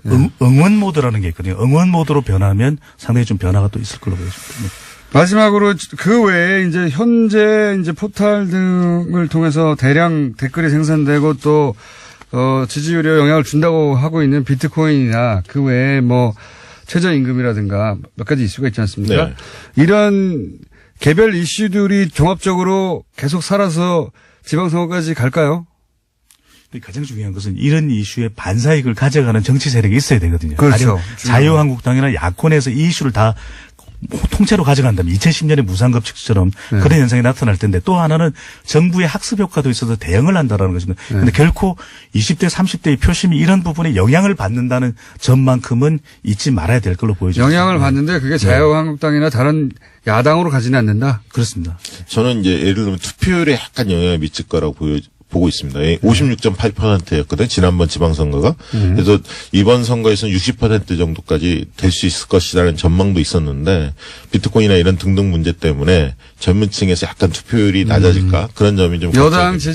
지지층의 젊은 세대가 투표장에 안 나갈 수 있다. 일부. 안 나갈 수도 있다. 예. 그럼 불리해지는 거죠, 또. 예. 불리할 정도는 아니지만 지나치게 낙관하는 건 경계해야 한다. 그렇게 보고 이 이슈가 여당에 불리하고 야당이 유리하느냐 따져봤을 때 이걸 야당이 가져가진 않는데, 그죠? 근데 여론상으로 볼 때는 이 이슈가 쉽게 가라앉을 이슈는 아니라는 것입니다. 20대 30대에게는 기회를 박탈됐다라는 것이 굉장히 이게 비트코인 같은 경우는. 네, 이게 상실감이 클 수 있는 부분에 대해서이기 때문에 네. 지속 가능성은 있다. 그러니까 가져가지는 않지만 투표장에 나가는 효과는 낮아질 수 있어요. 예, 그렇습니다. 그런 측면에서 최근에 당정청이 굉장히 협의를 강화해야 합니다, 사실은. 여러 가지 혼선들이 좀 노출이 되고 있거든요. 근데 이걸 야당은 왜 못 가져가는 거죠?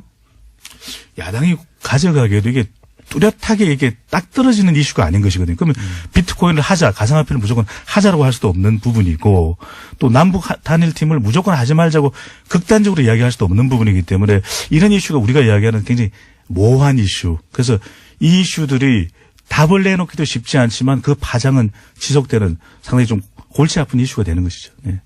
자, 두 분 여기까지 하고요. 예. 이 정치 대담을 저희가 한 3주에 한 번씩 하려고 그랬는데, 오늘은 그렇게 크게 재미없어가지고 4주 정도로.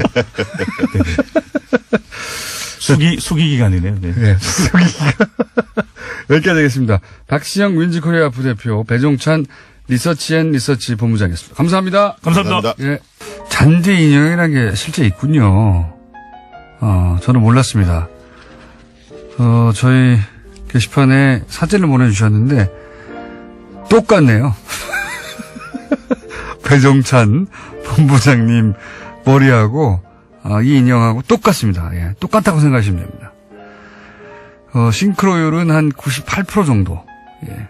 게다가, 인형 얼굴이 주는 이미지도 거의 유사하네요. 예. 예, 잔디 인형. 그리고 개그 무리수라고 별명도 지어주셨네요. 그 외에 장단기 기억 상실이 아니라 선택적 기억 상실 아니냐. 예. 지금 야당이 여당 시절에 냈던 법안이나 북한 관련해서 했던 활동들을 보면 사실은 지금 반대하고 있는 걸 고스란히 본인들이 했었거든요. 그래서 장단기가 아니라 불리한 것만 기억하지 못하는 선택적 기억 상실 아니냐 이런 문자 보내주셨고, 포탈 관련해서 문자 많이 왔네요. 예. 포탈 요즘 이상하다고 너무 댓글들이 이상하다고 느낀 사람들 많습니다. 저희도 좀 파보겠습니다. 예, 여기까지 하겠습니다. 자, 오랜만에 시간 확보했습니다. 국제 인문결 연구소 소장님입니다. 임상훈 소장님 나오셨습니다. 안녕하십니까? 네, 안녕하십니까? 새로 만드신 팟캐스트. 네. 사람들 좀 듣습니까? 예, 많이 듣습니다. 혼자 진행하시는데 그게 혼자 하면 재미없는데. 말은 제 혼자 하는데 그래도 이제 누군가가 듣는다고 생각을 하고 들으시면 같이 청중의 한 명이다. 저희가 하도 시간이 준비된 아이템들 다 소화 못하고 짧아서 준비했는데 다 못한 아이템들은 따로 혼자 팟캐스트를 해가지고 네. 제공하시겠다고 해가지고 몇 명 됐습니까? 그래서 제가 숫자는 잘 모르겠는데 순위는 꽤 높이 올라가 있더라고요. 그래요? 몇 위 정도 합니까? 그러니까 두 가지에다 올렸는데 그 중에 하나는 올린 직후에는 뭐 8위까지도 올라가더라고요. 8위 무려 전체. 아니 시사에서 그렇고요. 분야에서 8위. 전체에서 몇 위더라? 30 몇이었나? 하여간 잘 제가 숫자를 기억을 잘 못해서. 자, 그럼 듣다 보면 재미없으면 또 떨어질 겁니다. 근데 뭐 제 마음대로 이렇게 막 되는 게 아니고 우리 PD가 하자는 대로 해야 되고 왜냐하면 우리 인문결 연구소가 이게 좀 블록체인 방식으로 운영이 되거든요. 블록체인 방식으로 된다는 거는 게릴라처럼 분산돼 있고 게릴라처럼 각자의 역할이 분산돼 있는 데다가 무슨 일이 일어난지 다 공개가 돼 있고. 네, 그러니까 이게 이제 체계적으로 안 돌아간다는 얘기죠. 아니 그게 아니죠. 이게 피라미드식이 아니라 이 망처럼 이렇게 엮여 있다는 그런 얘기입니다. 그러니까 체계적으로 안 돌아가고 각자의 열의로 움직이는. 그죠? 아니 그 체계를 그렇게 보시면 안 되죠. 네. 체계라는 말의 정의를. 저는 그렇게 보겠습니다. 오늘 주제는 비트코인. 예. 네.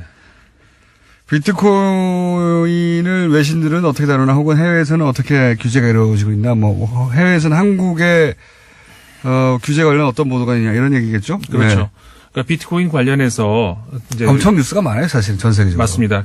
이제 더 넓게 보자면은 암호화 화폐 그 관련해서 특히 우리나라에서 지난 한 주 좀 길게 보면 한 열흘 동안 큰 이슈가 되지 않았습니까? 그 관련 보도들이 외신들에서 참 많이 나왔어요. 그렇죠. 네, 한국이 거래량이 전 세계에서 지금 가장 많거든요. 네. 예, 엄청나게 많아요, 엄청나게. 우리나라의 경제 규모에 비교를 했을 때, 우리나라 인구 5천만 명이 좀 넘지 않습니까? 그리고 전 세계 인구의 불과 0.67%다. 이렇게 이제 돼 있는데. 미국이나 유럽 전체보다 많다는 게 말이 안 되잖아요? 우리나라에서 이루어지고 있는 거래량이 외신과 프랑스의 르피가로지가 보도한 바에 따르면은 전 세계 20%가 비트코인이 우리나라에서 거래된다고 하거든요. 세계 1위, 3위 거래소가 우리나라에 있는 걸로 제가 알겠습니다. 네. 그리고 아까 말씀드렸지만 우리나라 인구 규모, 그다음에 우리나라의 경제 규모에 비했을 때 이거는 너무 심한 정도의 거래량이 우리나라에서 이루어지고 있고. 과열된 건 확실하고요. 과열이라는 것은 그러니까 외신에서 보는 우리나라에서 이루어지는 비트코인의 거래 한마디 키워드로 정하자면 과열 이렇게 정리가 될 수 있을 것 같아요. 과열 투기 이렇게 보고 있습니다. 실제. 네, 맞습니다. 그래서 이제 예를 들어서 이제 가디언 같은 경우에는 어떤 보도가 나왔었냐면은 워렌 버핏 있죠. 투자의 귀재다 하는 그 사람의 말을 인용을 해서 이거는 제 말은 아닙니다. 워렌 버핏이 보기에 이 가상화폐의 종말은 부정적일 수밖에 없다라고 나는 확신한다 이렇게 얘기를 했거든요. 그 말이 맞는지 틀린지 저는 알 수는 없겠습니다. 저는 모르겠습니다만 어쨌든 이 가디언 신문이 그 기사를 내면서 하고 싶었던 말은 뭐였냐면은 어느 정보가 됐던 간에 무엇인가가 이렇게 과열 증상을 보이고 지나치게 많이 모이고 했을 때 가만히 놔두고 보는 정부는 없다. 그렇죠. 이렇게 어느 정부나 마찬가지입니다. 네, 이렇게 됐습니다. 그러니까 한국 정부가 관여를 하고 있다고 하는 것에 대해서 외신들이 볼 때 그거 당연한 거 아니냐 이렇게 보는 너무 것이죠. 당연한 거죠. 사실은 이 정도 과열되고 이 정도 투기성이면 기술 논란과 기술과는 무관하게 그 시장은 진정시켜야 되는 겁니다. 그렇죠. 네. 그러니까 우리가 이런 논란도 국내에서 많이 있는 걸로 알고 있는데 뭐냐면은 기술 발전을 왜 막냐 이렇게 되는데 그거는 혼동을 하고 있는 겁니다. 당연히 이제 기술 발전을 하면서 그 기술을 이용을 해서 뭔가가 이제 다른 응용을 하는 분야가 나오게 되겠죠. 이번 비트코인도 마찬가지일 테고 블록체인과 비트코인의 관계 아니겠습니까? 물론 블록체인이라고 하는 기술의 응용이죠. 그렇죠. 비트코인. 물론 화폐는. 비트코인을 구상을 하다가 보니까는 블록체인이라는 방법이 이제 만들어진 건 맞지만 그거는 어느 분야도 마찬가지입니다. 우리가 뭔가가 예를 들어 연필도 그런 거 아닙니까? 뭔가 쓰려는 의도가 있으니까 연필이 만들어진 것처럼 그건 마찬가지인데 기술의 발전이 그러면 기술의 발전을 막느냐? 그 기술의 발전이 있으면은 그걸 응용하는 데 있어서 부작용도 똑같이 발전을 한다는 것이죠. 그럼 그거를 정부가 두고 볼 수는 없지 않느냐 그런 거 아니겠습니까? 그리고 이제 블록체인 기술은 분명히 전도 유명한 기술이긴 한데요. 그 활용이 오로지 가상화폐 비트코인만은 아니거든요. 예. 네. 다양한 활용이 있는 겁니다. 자, 그 기술 문제보다는 이 이야기는 이 자체로 또 토론거리니까요. 그래서 외신이 이 한국 논란을 어떻게 보도하고 있느냐, 혹은 외신은 이 비트코인 관련해서 우리 한국을 제외하고도 어떤 보도들이 일반적으로 있느냐, 그걸 좀 소개해 주시죠.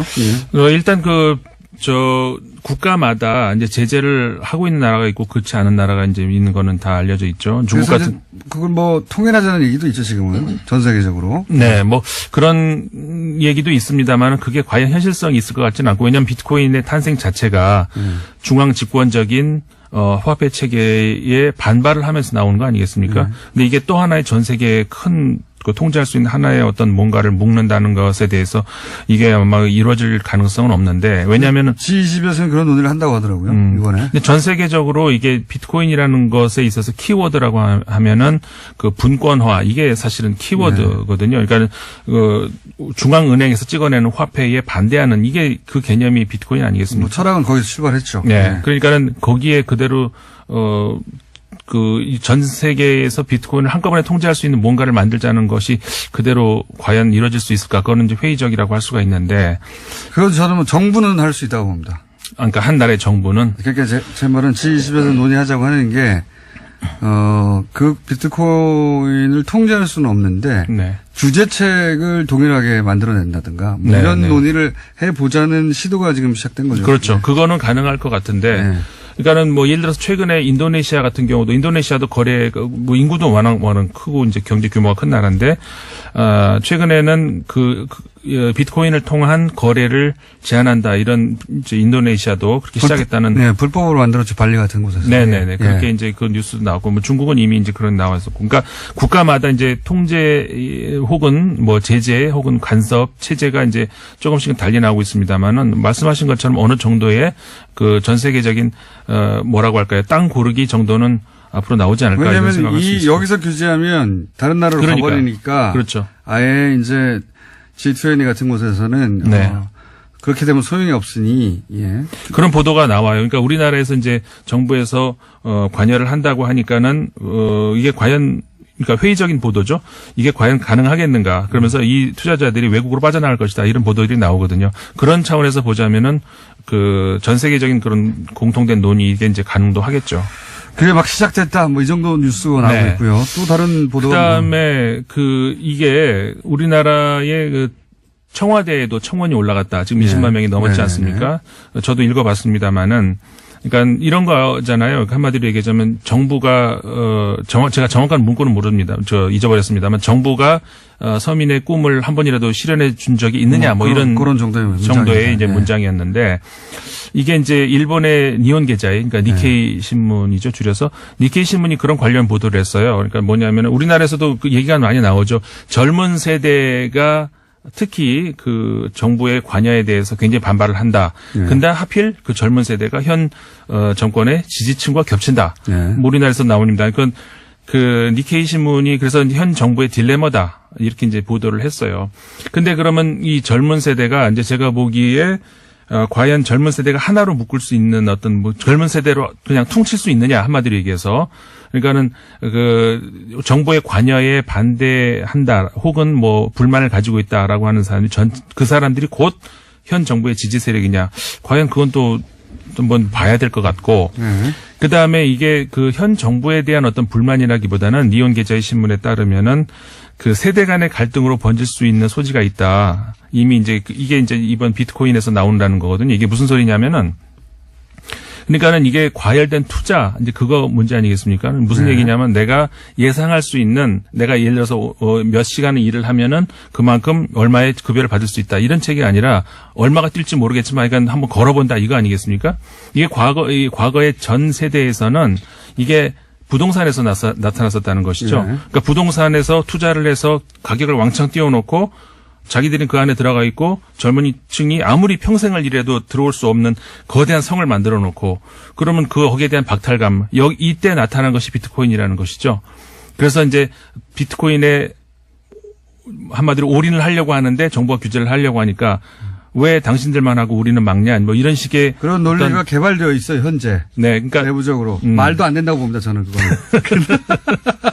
말도 안 된다고 보는데 그렇게 따지면은 이제 카지노도 가야 되고요. 그렇죠. 예, 하우스도 가야 되고요. 이게 사실은 한 방을 노리는 거거든요. 일확천금을 원하는 거예요. 네, 예. 그렇죠. 일확천금을 원하는데 일확천금을 노리는 것까지는 누구나 가지고 있는 사행심입니다. 그게 있을 수 있다고 생각하면. 그런데 그래서 오게 된 근데 이게 전 국민적 규모라고 할 수 있는 정도의 액수에 도달하고 있거든요. 네. 근데 안전장치가 없어요. 네, 네. 그럴 전혀 하다못해 뭐 도박장이나 이런 데는 몇 세 이상은 못 들어가고부터 시작해서 최소한의 안전장치라도 있잖아요. 그렇죠. 예. 그러니까 그 안전장치가 없다는 거 그게 문제가 되는 것이죠. 아무런 안전장치 이게 규제라고 볼 게 아니고 최소한의 안전장치가 실명으로 해라 뭐 기타 등등 최소한의 안전장치를 두려고 하는 겁니다. 보호장치라고 보면 될 것 같은 것이 과거에 사실 네덜란드에 있었던 튤립 대란 그 사례를 찾아보시면은 바로 이해가 되실 것 같아요. 이게 어떤 의미에서 국가가 큰 어떤 그 문제가 될 수 있는 소지를 안고 있는지 그거는 과거에 그 튤립 대란하고 비슷한 그렇게 그렇죠. 이제 예. 사례가 될 수 있을 그리고 것 뭐 같아요. 폰지 사기 얘기도 나오고요. 기본적으로 똑같지는 않은데 이제 이런 얘기를 하면 일확천금 노리는 거 아니야? 그러면 이제 아니야 기술 때문이야 이렇게 변호가 나오죠. 그러니까 그건 또 이렇게 유해하는 거예요. 아까도 말씀드렸습니다만 기술 문제하고 이거는 투기 문제하고 전혀 다른 문제죠. 예, 기술을 규제한다는 게 아닙니다. 네. 인터넷도 그런 거 아닙니까? 인터넷 기술은 얼마나 활용도가 높은데 지금 뭐 얼마든지 인터넷을 통해서 다른 범죄도 있고 많이 있잖아요. 외신을 정해 주셔야 되는데 오늘은 주장을 주로 하시고 이렇게. 아니 외신에서도 그렇게 얘기를 한다는 말씀 드렸잖아요. 알겠습니다. 임상훈 수사위원이었습니다. 감사합니다. 네, 감사합니다. 안녕.